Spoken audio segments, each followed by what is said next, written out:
Hi, my name is Meher and I am a computer science student and really interested in quantum information technology, which is like quantum mechanics but for computer science students. So I have no like strong grip over these concepts, but I like to convey my ideas and convey these concepts to myself through these videos so I can learn better. So this is my main intuition for recording these videos, and for this purpose I have chosen one YouTuber, and he's not only YouTuber, he is a professor at Oxford. His name is Arthur Curd, so he's my inspiration.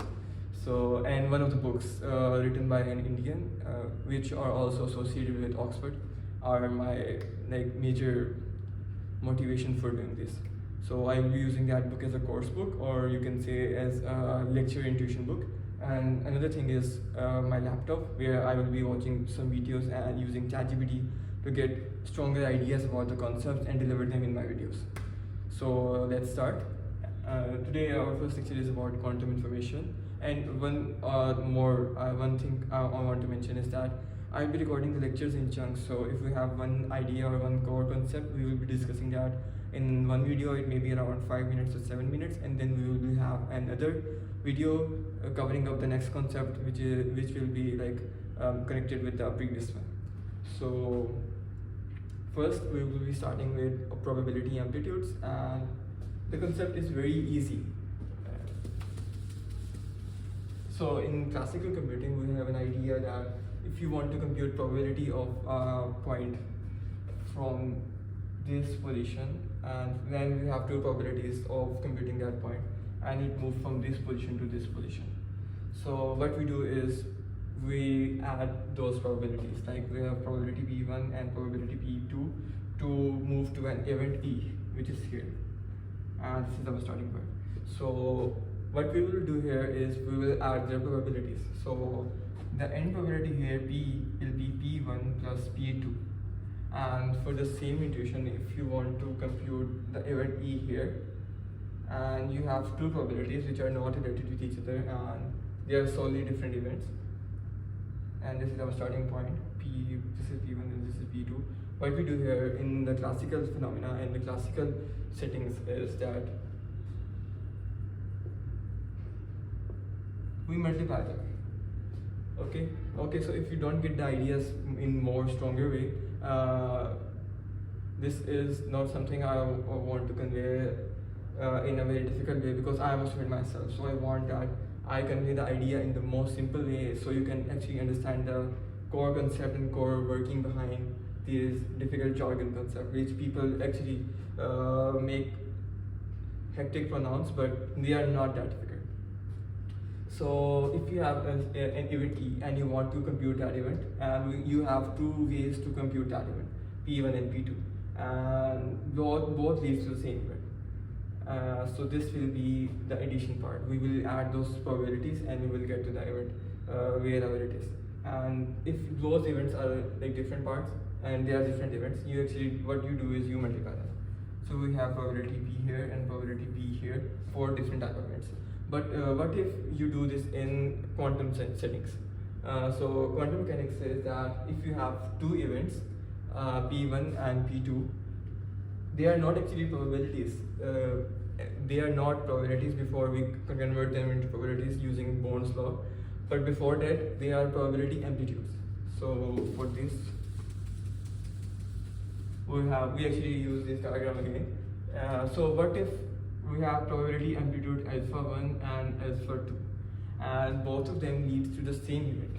Okay, so we need to know which one is better. This is another thing to worry about. But alpha 1 and alpha 2 are the probability amplitudes, not probabilities. They are probability amplitudes leading towards the same event. What we will do here is that we will do the same thing as we do in classical settings, but to convert that whole thing into probability, from probability amplitudes, we take square, which is known as Bourne's law. And why we do that is because we have another thing coming into the setting, which is known as iota. And iota is like a complex number, and to get ourselves back from that part, we take squares. So if we have same alpha 1 and alpha 2, so what will be our probability? Alpha 1 plus alpha 2. This will be our probability, like the same way. But this is not probabilities. These are probability amplitudes. To convert them into probabilities, we actually take their squares, mod squares. So this is what we are going to do. And when we do that, we actually get something very fascinating, which in turn is known as interference. So this is what we get. You know that when we add two terms and squared, we get something like this: alpha 1 squared plus alpha 2 squared plus alpha 1 alpha 2 static plus alpha static and alpha 2. So these static parts are the complex parts or imaginary parts of these numbers, and they are actually important because when we have another part in quantum mechanics, like another counterpart of that part, that part is actually the opposite of the other part. So that's how we have static alpha 2 and static alpha 1 before we actually add them. So you cannot actually add them directly. That's why we use they convert them into the probability part. So what alpha 1 alpha 2 will be?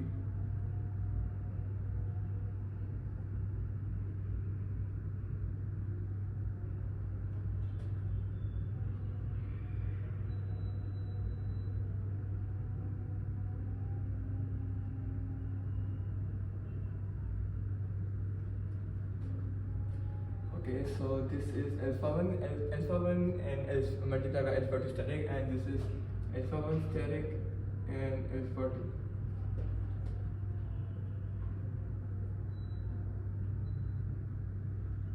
Sorry, this is minus I, and this is I, alpha 2, this is plus. Okay, so this is the main setting here, and when we like take the base as different part and then add the powers, we get something else. So here we have E, I, we take I as common, alpha 1, alpha 2, we don't take the negative part here, and then we have E, I, we take negative part, so we can have both as same. So this is our main setting for this part, and then what we do here is we actually add them. And so before that, we actually have alpha 1 as well.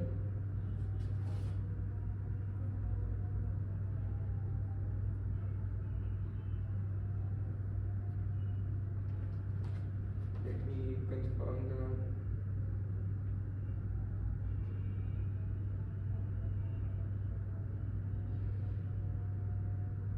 Yes, I'm correct.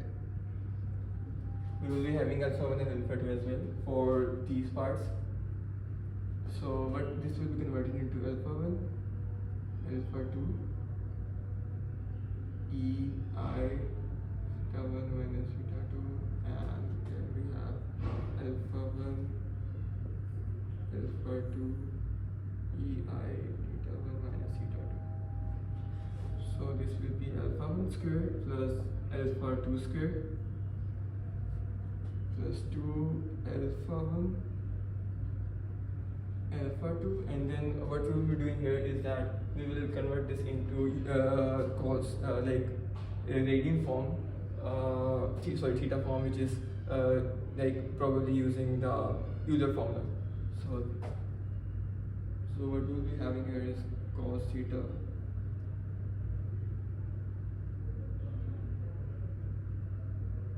phi 1 minus phi 2.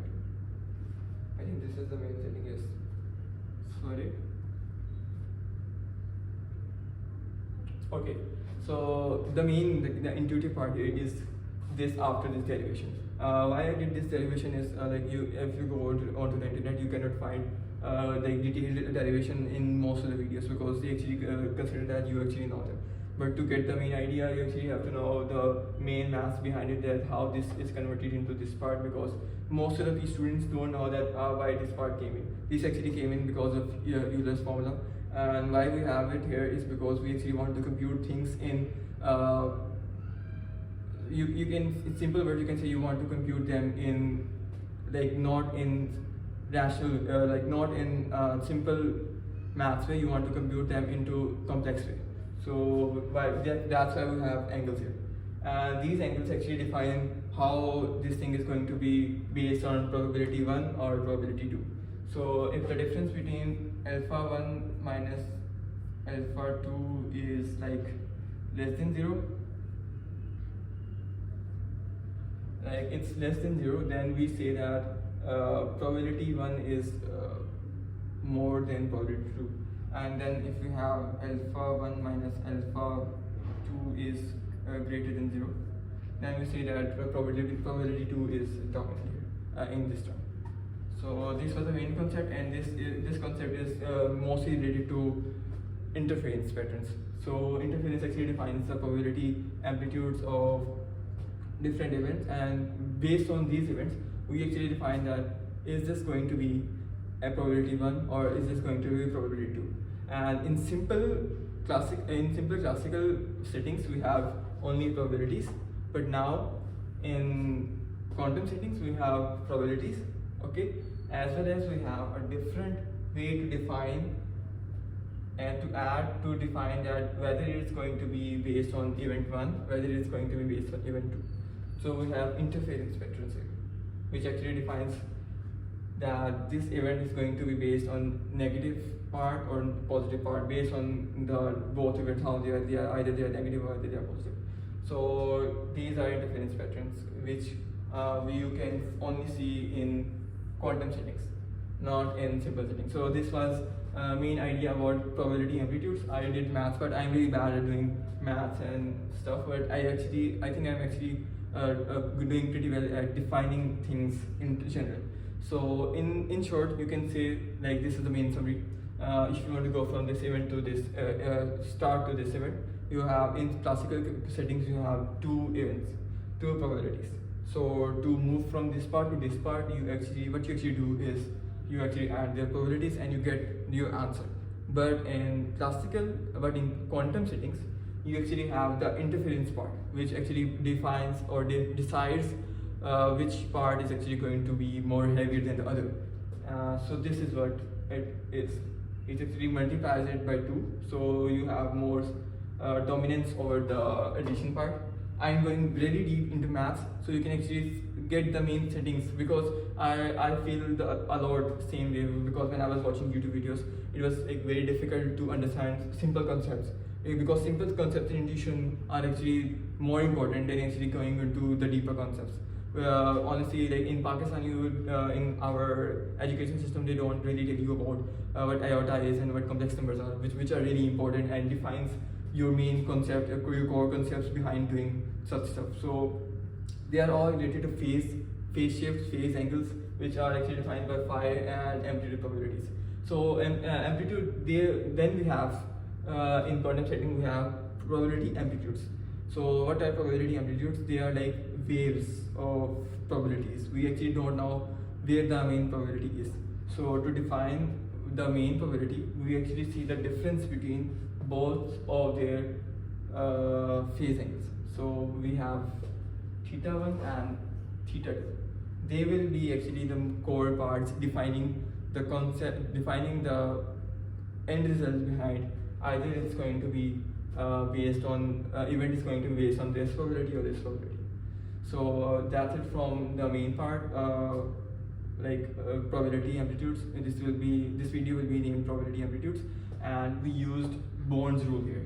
So Bourne's rule say that if we have a probability alpha, to convert that into probability amplitude alpha, to convert that probability amplitude into probability, you actually take their square, mod square.